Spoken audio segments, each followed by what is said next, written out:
உனக்கு வேலை கிடைச்சதுக்கு இவ்வளவு பெரிய பார்ட்டி கொடுப்பேன்னு நான் எதிர்பார்க்கவே இல்லடா. தேங்க்யூ. முட்டை தோசை 2, மட்டன் வறுவல் 2, ஆம்லெட் 2, குடல் 2. எல்லாம் 2 சொல்றீங்க. உங்களுக்கு ஒன்றும் ஆர்டர் பண்ணிக்கலையா? இதெல்லாம் எங்களுக்கு. உங்களுக்கு ஏற்கனவே டீயும் பொறையும் ஆர்டர் பண்ணிட்டேன். கொண்டாங்க. என்னங்கண்ணே போற? கோபி பேரை சொல்லி என்ஜாய். போற கூட ஸ்பெஷல் போற இல்ல. போதும் போதும். ஹலோ.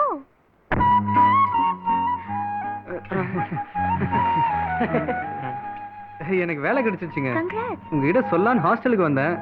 நீங்க இல்ல. என் ஃப்ரெண்ட் மேரேஜ்க்காக போயிருந்தேன். ஆமா, இங்க என்ன பண்றீங்க? அது வந்து வேலை கிடைச்சதுக்காக பார்ட்டி கொண்டாடிக்கிட்டு இருக்கோம். எங்களுக்கெல்லாம் பார்ட்டி கிடையாதா? 1ஆம் தேதி சம்பளம் வந்துட்டுங்க. ஏதாவது பெரிய ஹோட்டல்ல பார்த்து பார்ட்டி கொடுத்துறேன். பெரிய ஹோட்டல் எதுக்கு? நீங்களே இங்க சாப்பிடும்போது நான் சாப்பிடக்கூடாதா?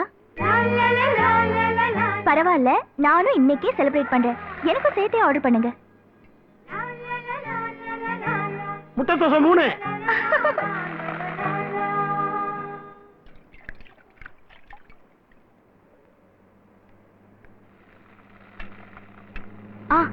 அப்புறம் ஒரு முக்கியமான விஷயம். நாளைக்கு என் ஃப்ரெண்டோட பர்த்டே. நீங்க கண்டிப்பா வரணும். உங்க பர்த்டேனா பரவாயில்ல. உங்க ஃப்ரெண்டோட பர்த்டே நாங்க எப்படி பெரிய பெரிய ஆளுங்களா வருவாங்க. எத்தனை பேர் வந்தாலும் என்னை பொறுத்த வரைக்கும் நீங்க தான் சீஃப் கெஸ்ட். ஃபார்மாலிட்டிஸ் எல்லாம் வேண்டாம். நாளைக்கு ஈவினிங் உங்க ஃப்ரெண்ட்ஸோட பர்த்டே பார்ட்டிக்கு வரீங்க. ஓகே? சரிங்க. Good night. Good night. Good night. Good night.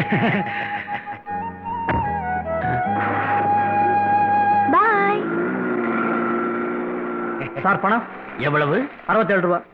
கதா ஒரு 100 ரூபாய் எடு. Take it. சார் மீதி வாங்க போறீங்க? மீதி 33 ரூபாய். அத டிப்ஸா நீயே வச்சுக்க.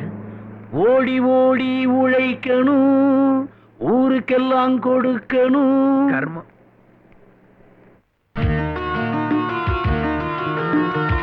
எத்தனை பேர் வந்தாலும் என்னை பொறுத்த வரைக்கும் நீங்க தான் சீஃப் கெஸ்ட்.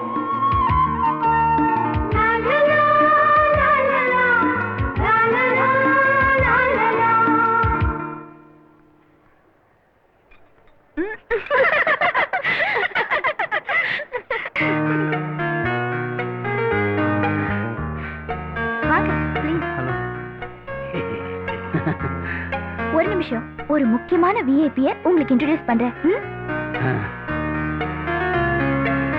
மச்சான், இதான் கரெக்டான இடம்.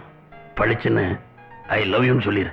டேய் பொறுடா, பிஸியா இருக்கல்ல, அப்புறமா சொல்லிக்கலாம். லாரன்ஸ், ஒரு நிமிஷம் வாங்க. Excuse me.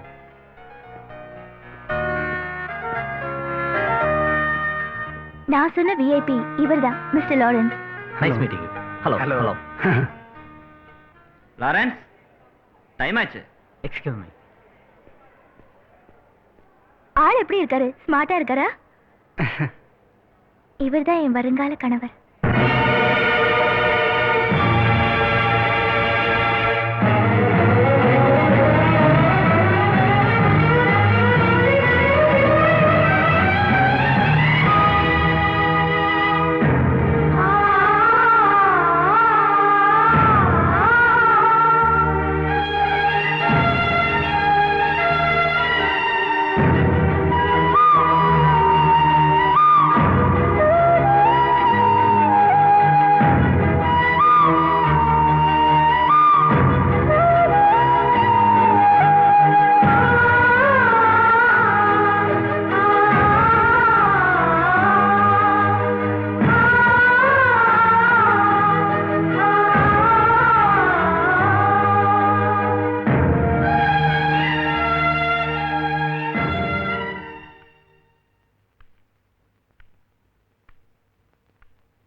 நீங்க எனக்கு ஒரு ஹெல்ப் பண்ணணுமே.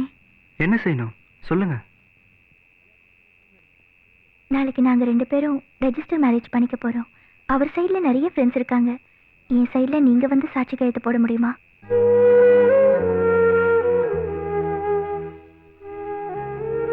சரி.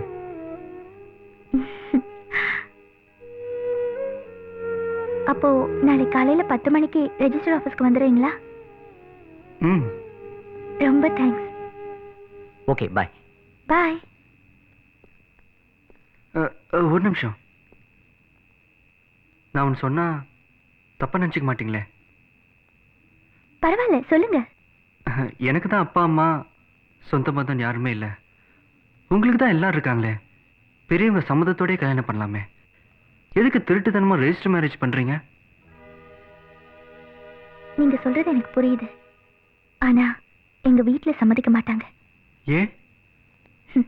ஏற்கனவே எங்க ஃபேமிலியில 25 வருஷத்துக்கு முன்னால இவரோட சித்தப்பாவும் எங்க ஆண்டியும் லவ் மேரேஜ் பண்ணதுனால தான் எங்க குடும்பமே பிரிஞ்சுது.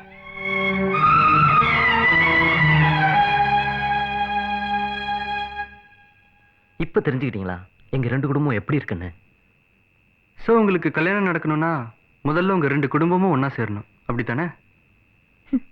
எங்க 2 குடும்பத்தையும் அவ்வளவு சுலபமா ஒண்ணு சேர்க்க முடியாது. முடியும். நான் சேர்த்து வைக்கிறேன். நீங்க தைரியமா ஊருக்கு போங்க. கண்டிப்பா உங்க கல்யாணம் பெரியவங்க சம்மதத்தோட தான் நடக்கும். அது என் பொறுப்பு. என்ன நம்புங்க ப்ளீஸ்.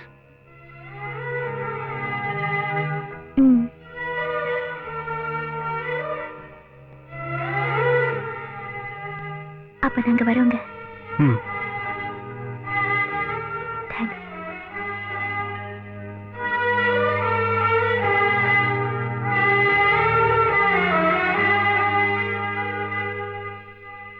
டேய் கொஞ்சம் நெல்லு. இதெல்லாம் உனக்கு தேவையாடா? அந்த பொண்ணே உனக்கு இல்லைன்னு ஆயிப்போச்சு. அப்புறம் அவள் எக்கேடு கெட்டு போனா உனக்கு என்னடா? அவங்க குடும்பம் ஒன்று சேரணும், அவளுக்கு கல்யாணம் நடக்கணும். இதெல்லாம் உனக்கு எதுக்குடா? அவளை கல்யாணம் பண்ணிக்கிட்டு நான் சந்தோஷமா வாழலாம்னு ஆசைப்பட்டேன். என் ஆசை தான் நடக்கல. அவளாவது ஆசைப்பட்டவனை கல்யாணம் பண்ணிக்கிட்டு சந்தோஷமா வாழட்டுமே. ம்.